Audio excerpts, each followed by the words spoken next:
And welcome back, guys, to an episode of Geek Centurions. This is your boy Eli. And it's me, Joe. And we're here to talk about the Venom 2, Let There Be Carnage. I still hate that title. I can't say it with a straight face, I'm sorry. It's a bit long. I think, obviously, there's quite a bit of titles that I think you've posited that are probably both better and shorter because, No. It's so clear. You should have went with some of the comic names because they were so cool back in the day. Maximum Carnage? Like, imagine that. Venom, Maximum Carnage. Or Venom, Absolute Carnage. Yeah, I mean, yeah. It's just so interesting. It's one. It comes from the comics, but also it's really cool names. Yeah, like for the second Avengers movie, they went with Age of Ultron. Sure, it had nothing to do with the comic, but Age of Ultron is a cool fucking title. Yeah, and even though I'm still kind of upset that how that turned out. Yeah, what are you gonna do? True. So we are gonna be talking about this movie a bit, and we are gonna give a quick review and discussion. This will be spoiler free, so no talks about what happened at the end of the movie and what potentials. Well, we will talk about potentials of Sony, but we're not gonna go as far as anything else. Yeah, just sort of thinking about what's sort of next for Sony's Marvel movies, because they are doing their own Marvel movies outside of working with the Marvel Studios on Spider-Man movies. Because I think the only other Marvel movie that Sony has Morbius. Is Morbius, which I mean if you haven't been around for the show, I've said multiple times that I do not like the idea of a Morbius movie, and I am very hesitant to see where it goes, especially since I think the last trailer we got was back in 2019, and we haven't heard a word of that movie. I think it's coming out next year. Yeah. But anyways, let's get started. So the way we usually do this is that we each give ourselves a minute to give our initial thoughts, and then we'll go into discussion and then give our rating at the end. And yeah, so Joey, let's have you start us off. Okay then. And go. All right. So Venom: Let There Be Carnage is it's a fine movie. I think it's better than the first one, but only slightly. I think there's a lot of the comedic elements that just go on for either too long or they hit just right. I think Woody Harrelson does great in his role. Tom Hardy continues to be a pretty solid Eddie Brock. The action sequences are more or less fine. They don't look bad. But overall, I feel like this film just sort of still has a lot of the problems from the first film, just very sort of jumbled and kind of having wacky tones here and there. And overall, I think it's just a solid film, but nothing to write home about. It's okay. That's a perfect minute. All right. I mean, I don't disagree with anything you say, and you'll see why in the minute that I have to talk about it. But essentially, Venom: Let There Be Carnage is, as Joey says, slightly better by mere, I would say 5 or 6%, maybe 10% if I'm being generous. A lot of the characters are really interesting in terms of where they are from the original comics, but a lot of the acting is solid throughout. Woody Harrelson does a good job. Tom Hardy still nails it as Eddie Brock. Aspects of the story I did not really was okay with. If you feel like Marvel movies, all the MCU movies specifically, are too funny in places that they shouldn't be funny, this is not going to be your movie because it has that in strides. But if you somehow enjoy that, go for it. But I can't really say much aside from the action sequences. They're pretty good. I can see them. But yeah, it's a slightly better movie. Yeah. All right, there's a solid minute there. Mm-hmm. So I mean, do you want to talk about the comedy? Because I feel like that's something we can start off at. Because a lot of people tend to criticize Marvel for being too comedic. I feel like that And personally, I don't find it that problematic. Yeah, because I feel like I think that only became an issue when during sort of the second phase of Marvel, when a lot of those films were sort of starting were being somewhat marketed as very sort of dark, darker than previous movies. Mainly, I think Thor: The Dark World, and I think the initial trailer for Avengers: Age of Ultron had that sort of, it seemed to be a very sort of dark tone to it, but obviously both movies sort of had a bit more comedy to them, and I think that's sort of where that whole trend of like, oh, Marvel movies have a lot of comedy in them came, because I feel like Marvel movies so far, like, at least in the past couple of years, have sort of at least tempered that. Like, they know when to crack the jokes, but they also know when to let the serious moments be serious. Well, I think that just comes from like the fact that, and you can look this up, especially for the first Iron Man movie, a lot of it was ad-libbed. So that's why like a lot of the jokes, like, I'll give you an example. Probably one of the more famous jokes that they had in the MCU was that man's playing Galaga. Thought we didn't notice. That was ad-libbed.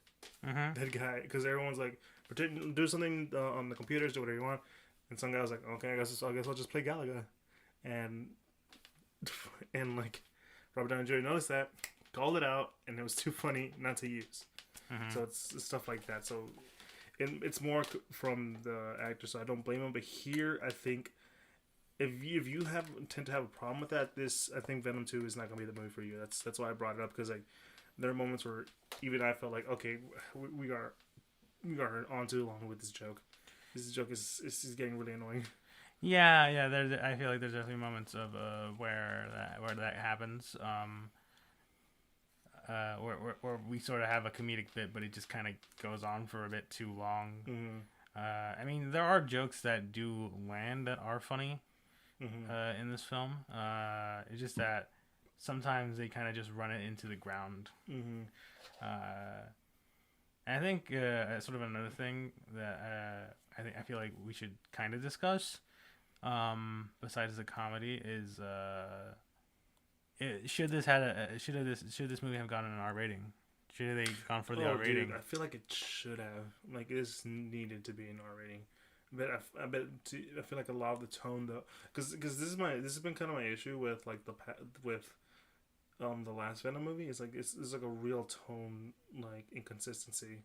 Like, there are times where I'm like, this should be kind of like horrific, but it's played off like for laughs, or like it's being too comedic, or just stuff happens out of nowhere. Yeah, because and I think we had a similar discussion with the first Venom movie that maybe it would have probably helped it a lot if it went for the R rating, because this movie and the first one do have like some pretty, I guess, brutal stuff going on. I mean, this is a movie about Carnage, A serial killer. Yeah. Because in the comics, Cletus Cassidy is like I said, serial killer, and he's a demented one. He's like Joker level of demented. So he's a lot more violent, I would say. So you can kind of want to see like a little, kind of like how with like say with Wolverine like in Logan, everyone's so happy to finally see him like cut people, because like that's just how it would be with Wolverine. Yeah, he has metal claws in his hands. Of course, he's gonna like slice some dudes up. Like you can hide it as much as you like, but it's just like we know what he's doing. Yeah, so in a similar light, especially with this movie, I think it would have benefited it to have that R rating.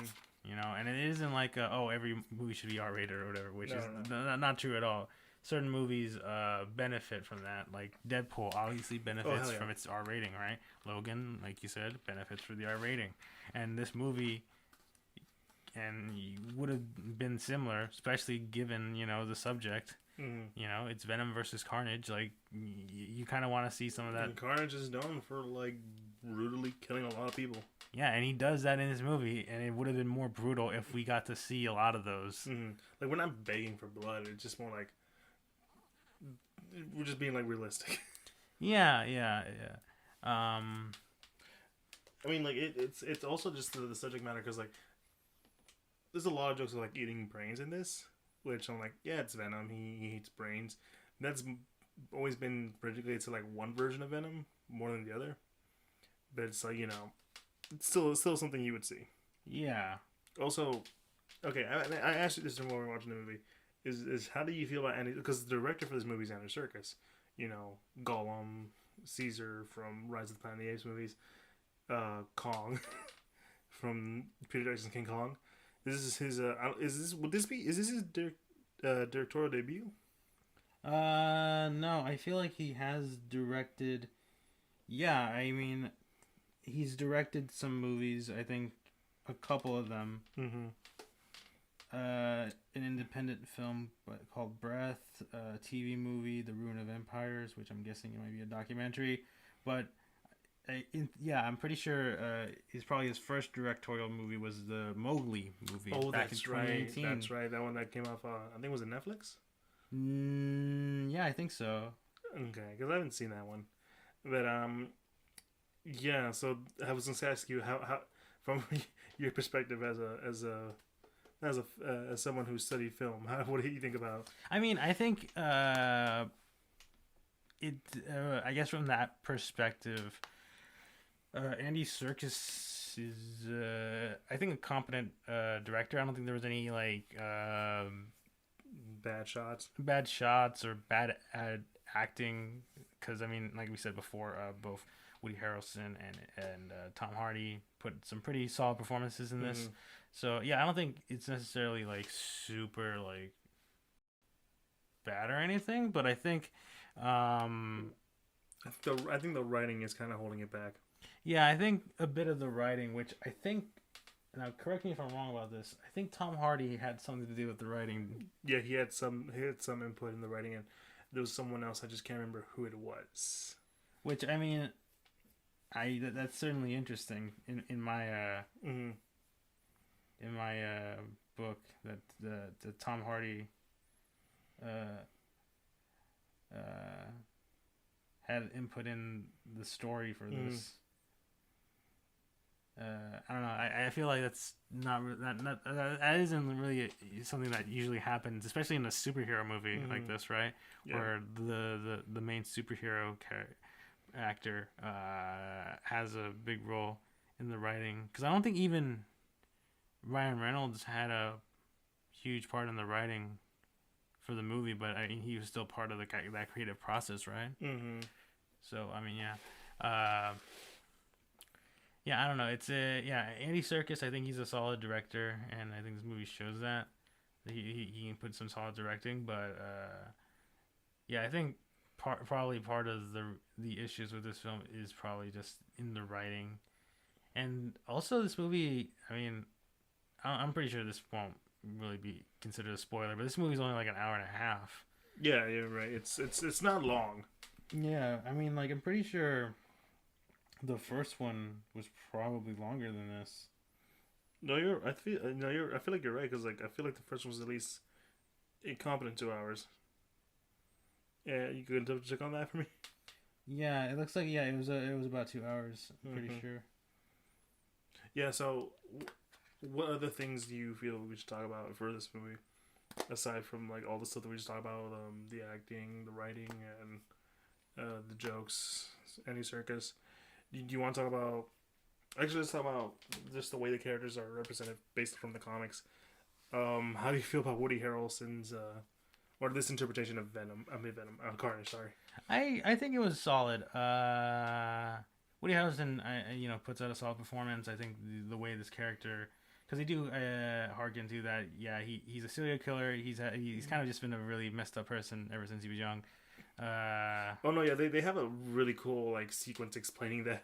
Yeah, explaining his backstory and his childhood and stuff, which it is interesting. They do like do something interesting with his backstory. I mean, this isn't really a spoiler because it happens in like the first like 5 minutes of the film. This is where it opens, where like they introduce that Cletus Cassidy had a love interest, You know, The Screech Girl.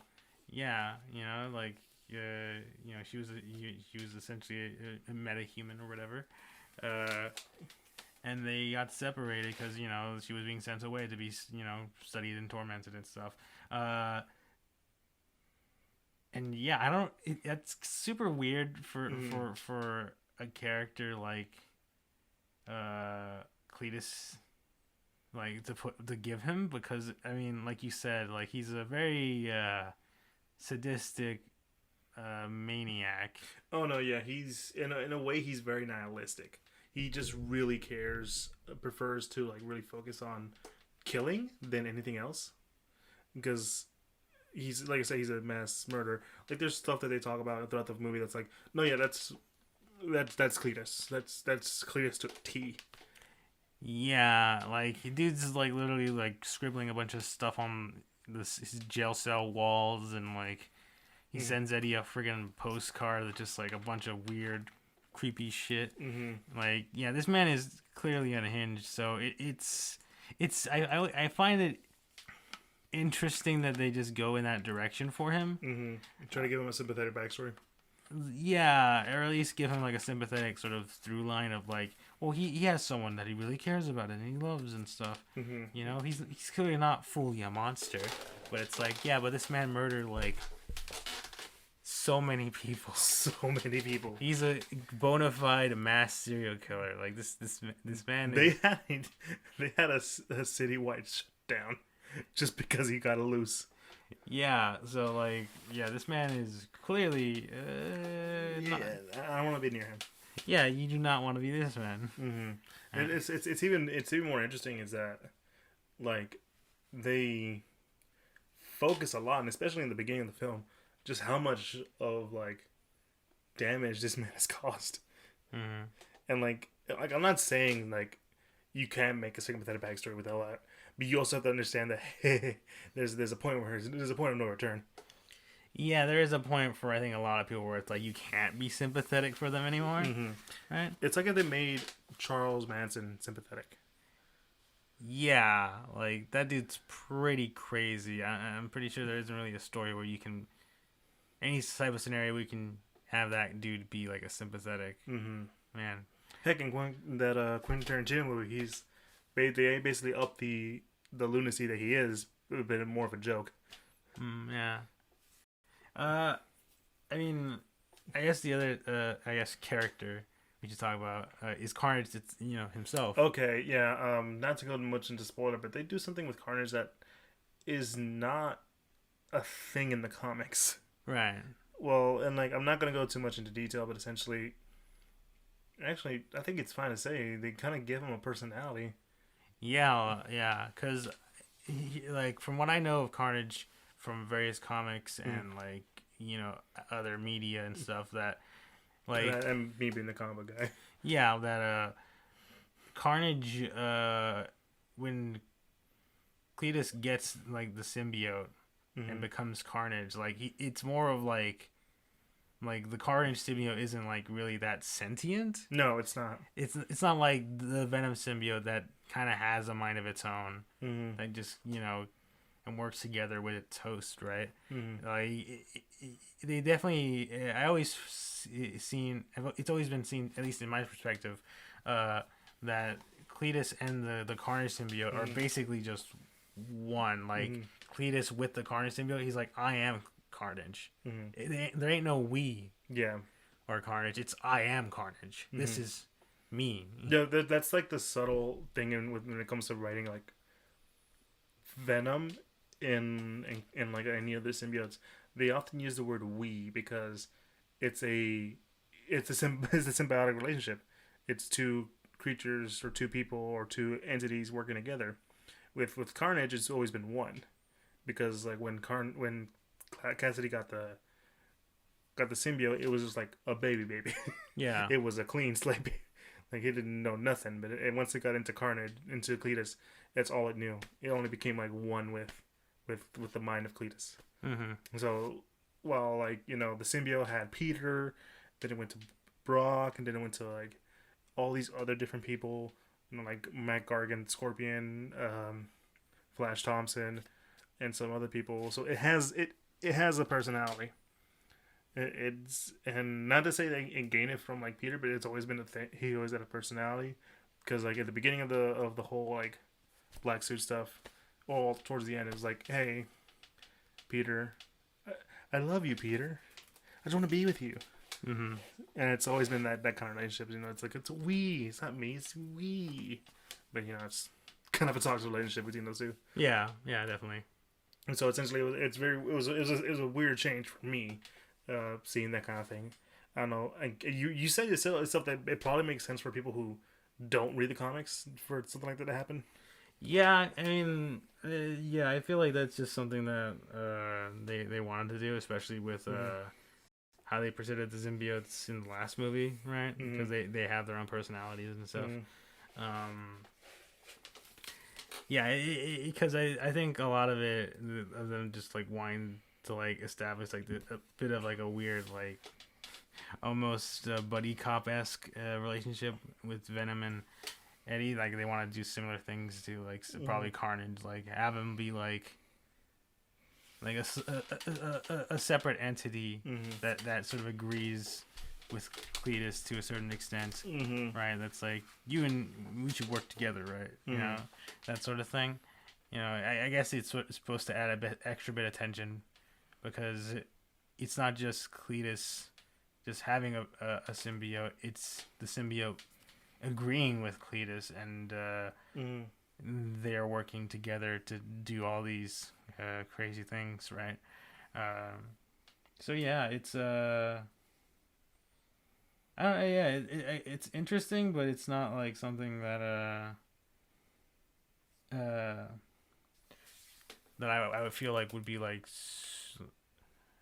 I don't know. It's an interesting choice. I feel like they do as much as they can with it, but I feel like at the same time there's probably, you know, a good chunk of probably comic book fans themselves that are kind of like a little not off-put, but very sort of weird, like weirded out by the decision. Why would you do that? Like I'm with you on that. It's like, I'm not against it. It was just like the whole time. I mean, like the whole time I was watching, I was like, this is so weird. It's just like him talking to his symbiote, and I mean, like aside from that, like they kept a lot of stuff pretty true to the comics. Like there's a moment where with Brock, and then I'm like, no, yeah, that checks out. That's a checkbox on the accuracy, and even with Cletus Cassidy, like I said, there's a checkbox for like, no, yeah, that checks out. That's a very Cletus thing to do. And there's a lot of stuff in there that I'm just like, wait, how does that? And again, we can just chop this up to like, the writing was not that great, and I kind of feel bad for these characters, because I'm like, yeah, but this it's not that acting. It's good, you know. You got the look, you got the characters at least monically right, but you know. But aside from the Cletus and Eddie, who else do you think we could talk about in the moment, or is that? I don't know, because I feel like a lot of the other characters sort of serve their purpose. I mean, we have the girlfriend from the first movie showing up and being sort of doing her own thing. You know, she doesn't play as big of a role as in the last one, but she's still here. I will say the Dan character, you know, the boyfriend, the other boyfriend or whatever, he does actually do things. Yeah. Which is funny, you know. He actually helps out a little bit in some fights, so you know, that's actually kind of a funny thing for them to do. Yeah, for that character. They upped his role. Yeah, they definitely helped his role a little bit. Yeah, I kind of ended up liking him a lot more in this than I ever thought I would. Yeah, I think it's because the way they use him in this movie. Yeah, they use him in like funny ways, but also like in I guess in useful ways as well in terms of the plot. But yeah, I guess besides that, I mean, yeah, there isn't really that much. Yeah. I mean, I guess we're not gonna get into it, but there is a post-credit scene, and I think all we can say about that, it is very interesting what they do for this post-credit scene. Very interesting. I mean, if you've seen it, you probably already know what we're talking about. But if we don't, like, I'll say this: I am very interested to see what Sony and Marvel are gonna do with that. Yeah, and speaking of that, I guess maybe we should transition into just what what Sony might do for their like standalone Marvel movies, because Venom and I guess the upcoming Morbius movie are sort of seen as kind of standalone, like they're not really part of the MCU and Spider-Man and stuff, right? So I mean, I don't know what do you think they might do for like. I mean, here's the thing with Venom. So Venom and himself, I can't speak for Morbius because it's fucking Morbius. I never really cared. Yeah. You don't care much, but I mean, like for Venom, like he has like a very like interesting history in terms of like different hosts, stuff that he's done as like quote unquote lethal protector, and like even some of the recent stuff with the writer Donny Cates, who we did see at Compalooza this year. Funny enough, he did talk about Venom 2. He's like, they just brought me in for a little consulting and that's it. I don't know what about the movie. So, wonder how he's thinking about the movie now. But essentially, but to go back to what he's done, he's gonna emphasize more on the character's relationship with Venom and like other stuff, and introducing new things, and essentially retconning a lot of comic book lore of Venom that was always kind of like weird, and he made it more sense. So you could, because his is the new fresh stuff that is very consistent and very much gives him more stuff to do. Because the thing, like I said, the thing about Venom is he's always been like really weird because he has so many hosts over the years, right? So because like you have Mark Gargan, who was the guy who really popularized, I would say really popularized the whole eating people as Venom, but then you also have like we have Eddie Brock, but he was always seen more as the villain turned anti-hero kind of situation. Yeah. So, but that was always very dependent on Spider-Man, and we don't have Spider-Man. Yeah. So he's just straight anti-hero, which is the thing that's always felt very weird. Yeah. So I don't really know. That's why I think like that's why a lot of people are always saying like they can do the Donny Cates thing, because like the Donny Cates books tend basically, aside from further exploring the relationship between Venom and Eddie, pretty much make it so they are dependent or independent of Spider-Man. And no longer like focusing too much on him, because that was the whole thing about Venom. He was always connected to Peter. Yeah. And when you take Peter out of the equation, it's kind of weird. Yeah. So that's why I feel like a lot of people are thinking like they're probably gonna go with that direction. Right. Because I don't think we're ever gonna get, say, like Agent Venom. It's like Flash Thompson's take on the Venom symbiote, where he's like a soldier and like he basically equips weapons to the Venom suit and it's like do some really cool stuff, pulling out guns out of nowhere, very kind of Spawn like and such. But we're not gonna get that because there is no Flash. Because remember, he is tied to Peter. Yeah. So how are you gonna do that? Yeah, no, that makes sense. That makes sense. All right. Yeah, I mean, do we know anything else that Sony potentially wants to do as a standalone movie? In terms of like superhero wise? Yeah. That it isn't Morbius or Venom? Yeah. I don't know. Well, they are doing a Kraven movie. Yeah, I forgot with Aaron Taylor Johnson. Yeah, I forgot they wanted to do a Kraven movie, and that's even gonna be even weirder. Yeah. Without Spider-Man, which is, I guess, always the one like just bizarre thing about Sony's Marvel movies at this point, is that obviously they share Spider-Man with the MCU, and Kevin Feige and the rest sort of handle the story for those movies for the most part. But Sony still wants to use the Marvel properties. Yeah, Sony still has the rights to Spider-Man and a lot of his characters that are associated with him. And yeah, I mean, you can't really. It's weird to do Craven because he's one of those characters that's really tied to Spider-Man. Yeah, That is his villain. yeah, like And like it's not like with, I mean, you can Joker, but I mean like Joaquin Phoenix's Joker it up, but it's like why? yeah, why for Craven? You Yeah. know, like yeah, he's a pretty popular character in his own right, but like One of the most well known and well beloved villains.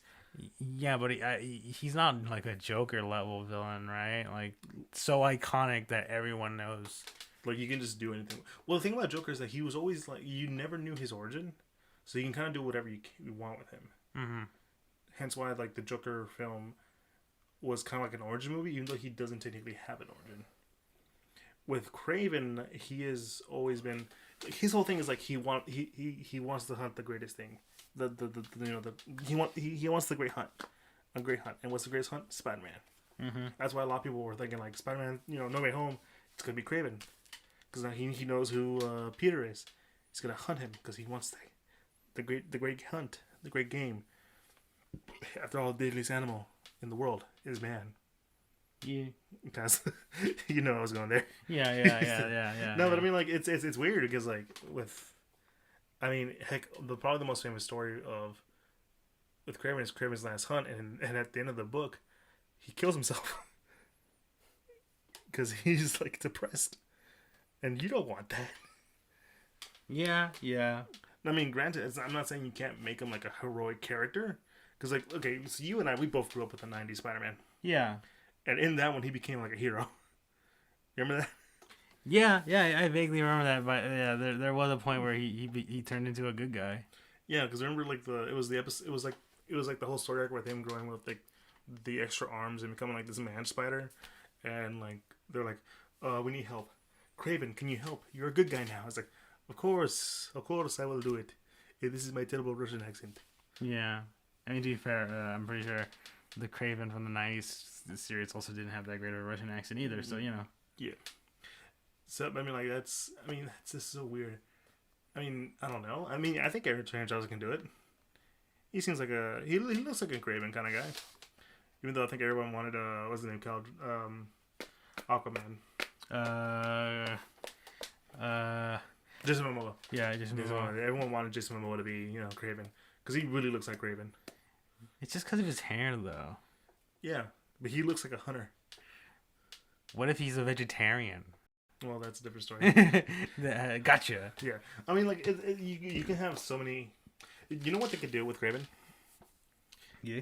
Like they go with the whole like, yes, I hunt animals, but I also preserve animals, and and he's fighting against like these those dentists that like to hunt animals. Oh, like just a bunch of trophy hunters that just discriminately hunt endangered species. Yeah. Yeah, I don't know. I don't like the idea of Craven being a fucking like I protect the animals. I hunt them, but I hunt conservatively. And it's like, I don't know. That's not even like remotely cool. It's not. No. What if you make it to like a black comedy? I mean, I guess that's the only way I could see that because I don't know. I can't find it seems a little too preachy. Yeah, I don't know. It doesn't feel right. It doesn't feel right. Yeah, fair enough. But I just threw it out there because it's probably the only way they could probably make him like a hero, but they might still go with the anti-hero route. Mm. Yeah, but like I don't know. I mean, aside from that, the only one we can really trust them in with is really the Spider-Verse. Yeah, I mean Spider-Verse movies, and I think we probably are getting a sequel to that. Mm-hmm. I mean, yeah, those are in good hands, so I don't think there's much to worry about with those. Yeah, because like one that's you can easily explain all that stuff with like multiverse. There you go. That's why I have a bunch of spider people. Yeah. So yeah, I think overall, our thoughts on Venom, there will be Carnage, or I mean, it's an alright movie. Yeah, it's an alright movie. I wouldn't tell people not to watch it, but be ready for some stuff that you might not be, that into. Mm-hmm. Speaking of which, I'm trying to see who's in the whole. Okay, so they got Jessica Drew. That's cool. Really? That's interesting. I was just looking through Isaiah Reyes and Jessica Drew as Spider-Woman. That's cool. Only, yeah, okay. I mean, like, when it comes to Venom, it's a really weird thing because Venom, like I said, has such an interesting history of him being a very serious villain to very, a decent anti-hero, being a bit of a comedy, really, and sometimes a horror show. So it's kind of like it's really to put him down to a film has always been really weird. I mean, you yourself said it when we first saw the first one, that it felt like a movie from 2007. Yeah, and this movie feels like it's from 2012. Jesus, really? A little bit, but it's still slightly enjoyable. Yeah, right? like it's. We had the Avengers in 2012, Ellie. Fair enough.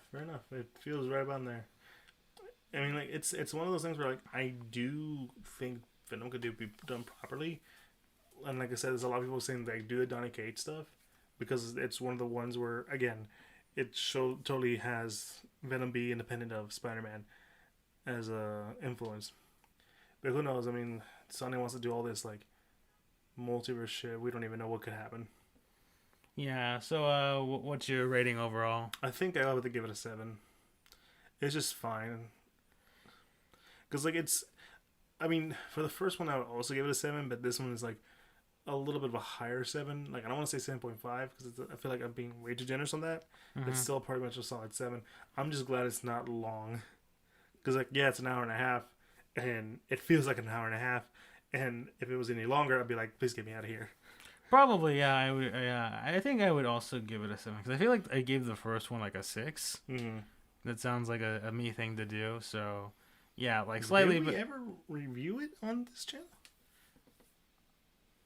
I feel like we should have, right? Does that sound about right? No, I definitely think we should have. We've been doing this podcast long enough for that. Has it? Yeah, the first one came out like in 2018, 2019. I want to say it was 18. I mean, I'll double check, but just keep going. Yeah, no, I mean, yeah, I give it a 7. I do agree that like much like how the third Jurassic Park movie is only an hour and a half, and you kind of, and if it was any longer, you would probably want to shoot yourself. This movie also works with its hour and a half runtime. No, we have not. Really, we didn't review it on this channel. No. Okay then. Well, I guess you now know my rating for the first Venom movie. It was a 6 out of 10, and now this one slightly better, but like, it still has problems. So that's problems. So yeah, I think that sort of sums up our Venom talk. I mean, like, I don't know what Sony's gonna do with these characters anymore. Really, I think I am with everyone. Just do Spider-Verse or just animated Spider-Man stuff because that's really where you're strongest at. Yeah, you won that thing won an Academy Award for Best Animated Film. Like they should absolutely just focus on just animated Spider-Man films. Disney. Yeah, you beat Disney. What did Disney come out that year? I think it was Wreck-It Ralph 2. Wreck-It Ralph 2 and Incredibles 2. No. Yes. Was it? Yeah, let me double check. All right, here we go again. But either way, and then obviously just leave the rest of the live action stuff with collaborating with Marvel Studios, because I think most people would be like, please let just Marvel Studios handle this stuff, please, for the love of all that's holy. You know. Yeah. Okay. So, what year did that movie come out on? It was in like 2018 as well. Okay, so it had Ralph Breaks the Internet. Oh, never mind. Incredibles 2. Okay. Isle of Dogs. Really? Isle of Dogs and Mirai no Mirai. Wait, there was an anime movie in that? Are you sure you're looking at the right Academy Awards? All right, fair enough, Ellie. Yeah. Spider-Verse 1.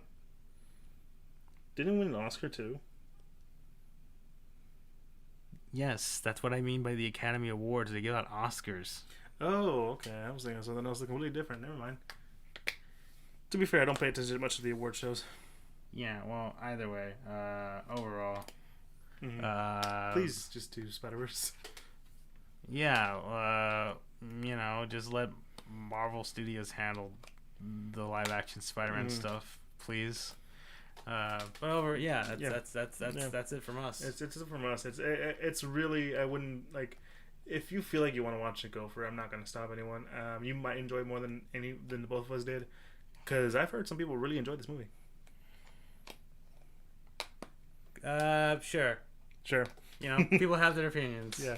So, anyways, guys, that's the end of the episode. If you want to follow us, you can follow us at the Geek Centurions on Twitter, Instagram, and Facebook. We're more or less active on Instagram, and on there you'll find a link tree to all of our podcasts that we're officially part of, like Apple Podcasts, Google Podcasts, Castbox, and all that site, and a link to the YouTube where you can put a face to the voice for all you other listeners out there. There you can like, comment, subscribe, all the good stuff. And we have a Patreon for anyone who support us in any sort of way. We want to do some stuff in the future, and that's probably the best place to do it. And yeah, that's it. Venom 2, Let There Be Carnage. A title that I still don't agree with. And I don't think you will ever let that go. No, I remember Kelvin was talking about how he thought Maximum Carnage was stupid. I'm like, dude, no, that is awesome. Like, that is the title you should go with. If not that, Absolute Carnage. And I never got back to him about it. But I think he would agree that those were better titles than Let There Be Carnage. Alright. But yeah, that's it from us. That's it from us, guys. It's been your boy Eli. It's been me, Joe. Alright, you guys have a good one. Peace.